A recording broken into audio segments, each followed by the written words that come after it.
We're currently streaming. We're ready.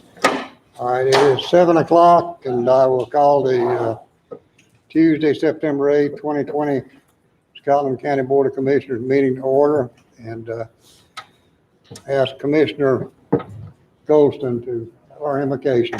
And God is Almighty God, we thank you for this beautiful day you gave us.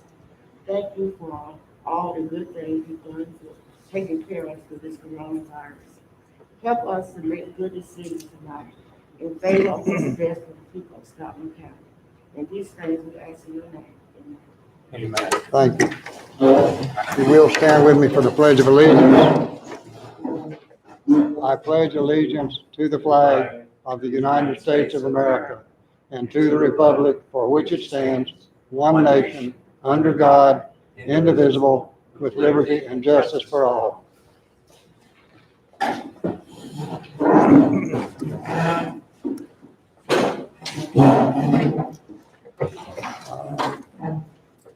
Need a motion to approve the agenda. So moved. Have a motion and a second. All in favor, let it be known by saying aye. Aye. Opposed, like sign. All right, we will now open the meeting to our public forum. No one registered to speak at the public forum. Okay. No one registered. Okay. I need a motion to approve the consent agenda. So moved. Second. Have a motion and a second. All in favor, let it be known by saying aye. Aye. Opposed, like sign. All right. Is Ms. Robley, is she going to be here tonight, Kevin? Yes, I'm here. Okay. Chairperson. Okay, thank you. Go ahead. Okay, thank you. Chairperson Davis, members of the Scotland County Board of Commissioners, good evening, and thank you for your consideration of the resolution to recognize the passage of the 19th Amendment, giving women the right to vote, and the 100th anniversary of the League of Women Voters. I am Martha Robley. I'm the unit coordinator of the Mid-Sandhills Member-at-Large Unit of the League of Women Voters of North Carolina, and I'm also a Laurinburg resident. Joining me tonight is Joe Nicholas, who is the president of the League of Women Voters in North Carolina and a Moore County resident, and also Mary Clens, who is the chair of the 100th Anniversary Committee for the North Carolina League. Also joining me tonight is Al Robley, who's secretary of our Mid-Sandhills Malley unit. Mary's committee has the slogan, 100 counties for 100 years, asking all 100 counties to join across North Carolina in support of this historical event. The League of Women Voters was founded by Carrie Chapman Catt in February 1920, just 6 months before the 19th Amendment was ratified, giving women the right to vote after 72 years ago. Initially, the League was described as a mighty political experiment designed to help 20 million women carry out their new responsibilities as voters. From the beginning, the League has been an activist, grassroots organization whose leaders believe that citizens should play a critical role in the political process. The League is a nonpartisan organization, fully committed to diversity, equality, and inclusion in principle and in practice. We'd originally planned to present this resolution to you at your August 3rd monthly meeting, but unfortunately, Mother Nature had other plans for us in the form of a tropical storm. The reason why we wanted to make the presentation at your last meeting is because the month of August is very significant in the history of how women's right to vote. On August 18, 1920, Tennessee, the last of the necessary 36 states, ratified the amendment. And on August 26, 1920, the 19th Amendment was formally adopted by certification by the U.S. Secretary of State. Upon its adoption, 26 million American women were enfranchised to vote in time for the 1920 U.S. presidential election. Although it is with full acknowledgement that racially motivated practices did disenfranchise Black women and men until the Voting Rights Act was passed in 1965. Thank you again for your consideration of our request to pass this important resolution. We believe this action will raise awareness of the importance of voting and increase understanding that the right to vote did not come easily to many. Your action will provide the opportunity to enhance civic education, as well as reminding all of us of the privilege we enjoy living in a democracy. I thank you. I will now turn it over to Jason Robinson, clerk to the board, to read the resolution in full. Jason, Thanks, Martha. it's there. This resolution is called upon the recognition of legal women voters' 100th anniversary and passage of 19th Amendment to the U.S. Constitution. Whereas an organized movement to enfranchise women began in July 1848 at a convention in Seneca Falls, New York. And whereas through the efforts of brave and courageous women referred to as suffragettes who sacrificed family, their personal life, and their financial resources for over 70 years, gave equal rights for women, especially the right to vote. Whereas women and men, black and white, supported women's suffrage movement, women being the constitutional right of having a voice in making the laws that govern them. And whereas the women's suffrage movement led to the passage of the 19th Amendment to the Constitution of the United States in 1919, with ratification by the states by the summer of 1920. And whereas the National Women's Suffrage Association dissolved in 1920 to create the League of Women Voters in the U.S. to register voters and pay all voters. And whereas the League of Women Voters in North Carolina was launched on October 7, 1920 on the steps of the Guilford County Courthouse by Gertrude Leal, a politically active and tireless young woman from Goldsboro, North Carolina. And whereas more than 120,000 women were registered to vote in North Carolina by 1920, and whereas Women's Day constitute the majority vote in our state and the U.S. are running for offices in higher numbers and more active in the election process than ever before in history. Now therefore be it resolved that the 100th anniversary of women gaining the right to vote and the founding of the League of Women Voters in the United States and North Carolina is recognized for the impact these historic accomplishments have on citizen engagement and the civic life of the community, the state, and the nation.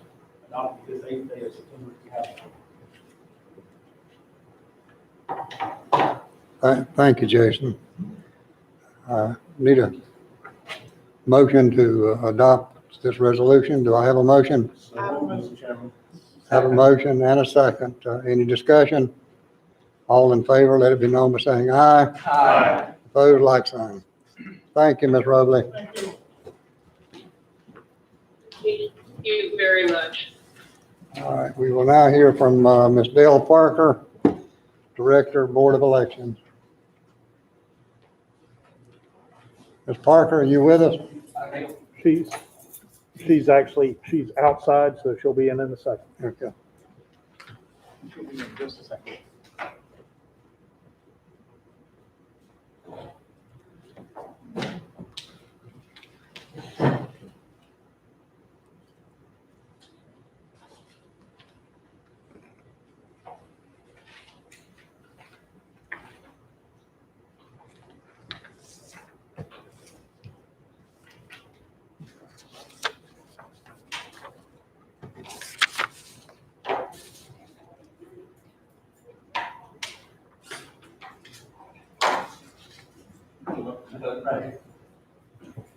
Well, hello, y'all.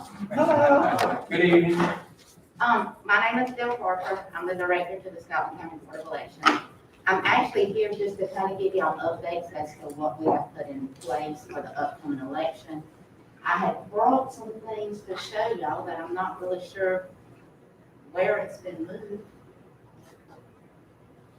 Is it these things that the voter guide? the Well, second I had some notes I was gonna go over. It was along with this thing right here, by chance. I don't know. Well, that's okay, I'm gonna talk from here. Just to bring y'all up to speed of what we've done to try to keep our voters and our precinct officials safe for the upcoming election. We are gonna have hand sanitizer as the voters walk in the entrance door. All of our precinct officials will be wearing face masks as well as face shields. We're gonna clean each booth after every voter. Our precinct officials will be wearing gloves. Every voter will be given a pen We will not be giving out the I voted stickers this year, but the pin that they're gonna be giving will have the words I voted on the pin. What we're gonna basically do is we've got stickers that we're gonna put all over the floor to kind of show, you know, there you go. Thank you.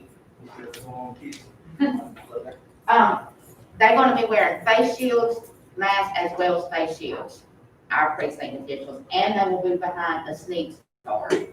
These are the sneak guards right here that we have had Mike's department to make for us. I have not pulled the plastic off of this, because I'm trying to keep that from being scratched up to this point. But our workers will be behind those. What we're gonna do is we're gonna place these stickers on the inside and the outside of the polling places. Inside the polling places, what we're gonna do is we're gonna have arrows on the floor so that we can try to get all of the voters that come to vote in person to go in one direction. We're gonna actually have hand sanitizer at the entrance and at the exit doors. All 7 of our precincts will be open. We are gonna be offering curbside voting, but we have got some instructions from the State Board of Elections, so we're in the process of having this poster made that will be attached to the curbside sign that is outside. Basically, what this poster says is that if they're unable to enter into the voting enclosure due to a physical or disability or age disability, they can vote curbside. But curbside is not going to be available for someone just because they have the fear that they're going to contract COVID-19. So if they are able to enter into the voting enclosure, then they're going to be expected to come into the voting enclosure to vote. We're also, after every individual voter, we're going to clean the the voting booth before the next voter can go into that booth. Here in Scotland County, we've been very fortunate. We hadn't had to deal with lines, but we may have a few lines this year because we're going to do everything in our power to practice the 6-foot social distancing requirement.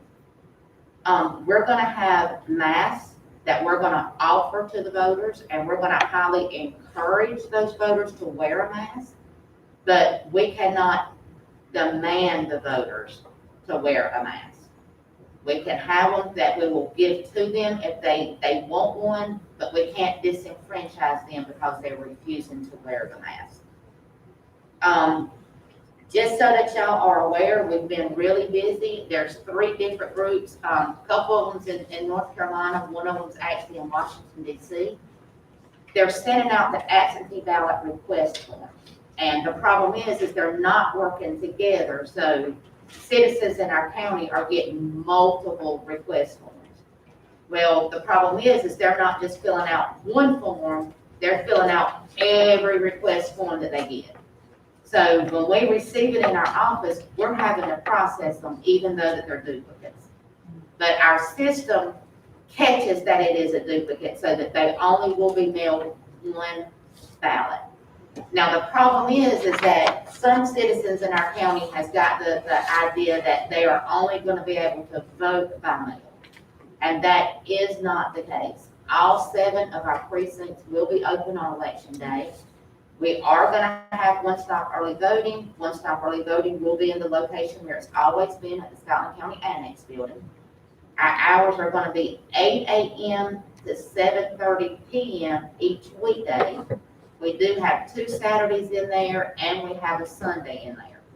So we are offering a total of 165 hours of early voting on top of all 7 precincts being open from 6:30 a.m. to 7:30 p.m. on election day. There is going to be 2 polling place changes because of this election because we need the social distancing space.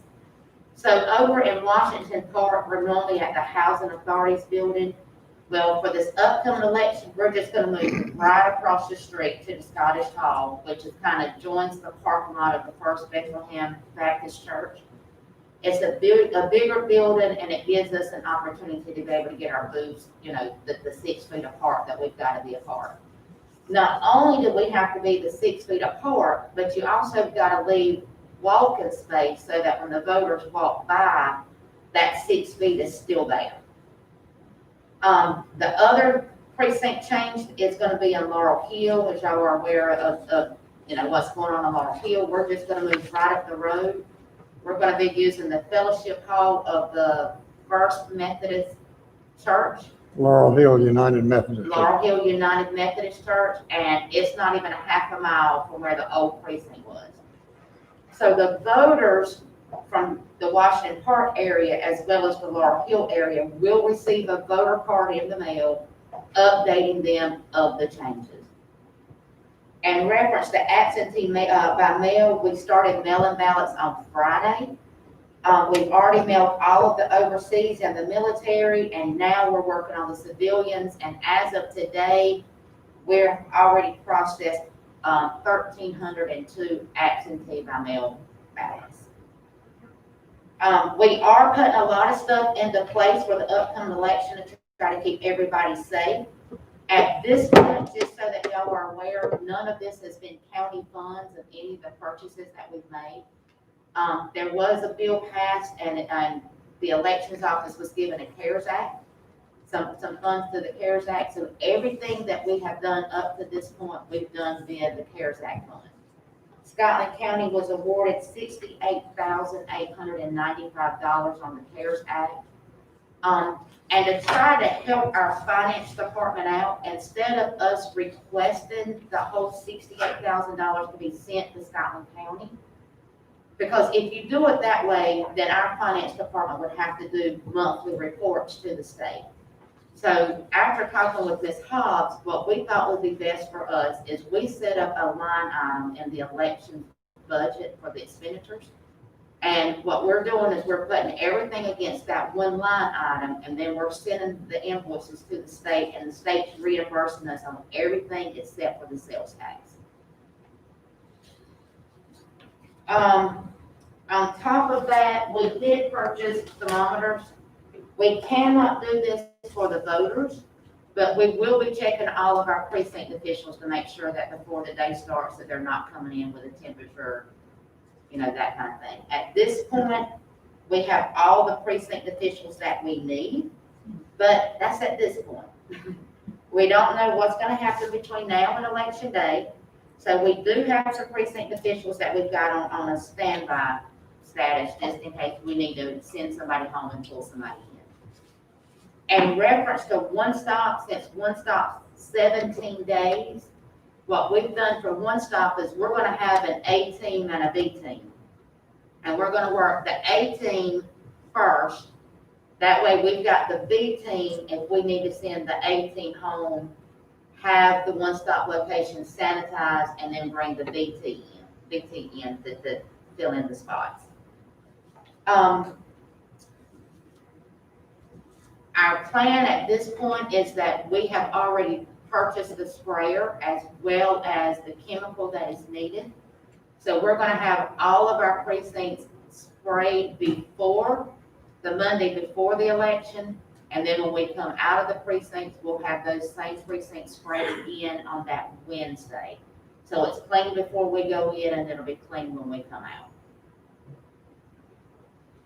And I think that's all I have, not unless y'all may have some questions for me. Yes, ma'am. If someone, say for instance, you staff for the voting, say the early voting, comes down with coronavirus, do you have, we have to shut down that particular? We would have to shut down the annex conference room, but we've got this room here on hold as a standby. So what we would do is we would shut down the annex conference room, we would inform everybody, and we would move here just long enough to get the annex conference room sprayed. And what we're also doing at the annex conference room, just so y'all are aware, instead of just using the conference room, we're also using the next door Cooperative Extension's kitchen. That way we're gonna have the voters to come in one door, and we're having them to go out a different door so they don't have to meet each other in the process of coming in and going out. Ms. Hill, you addressed poll workers, I'm assuming there'll be no poll workers. as in the past. Well, when you say poll workers, do you mean the people outside, the Yes, outside, electioneers? coaching vote. The electioneers do not work for the Board of Elections. The electioneers work for the candidates. We do have to set up that electioneering area. General statutes require us to do that. We have no control of who's out there.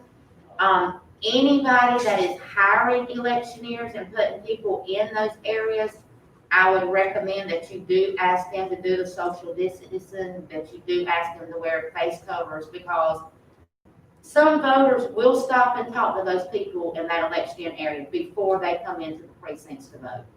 And anything that we can do prior to keep our workers safe, we definitely want to encourage that. Thank you. Any more Any other questions, Dale?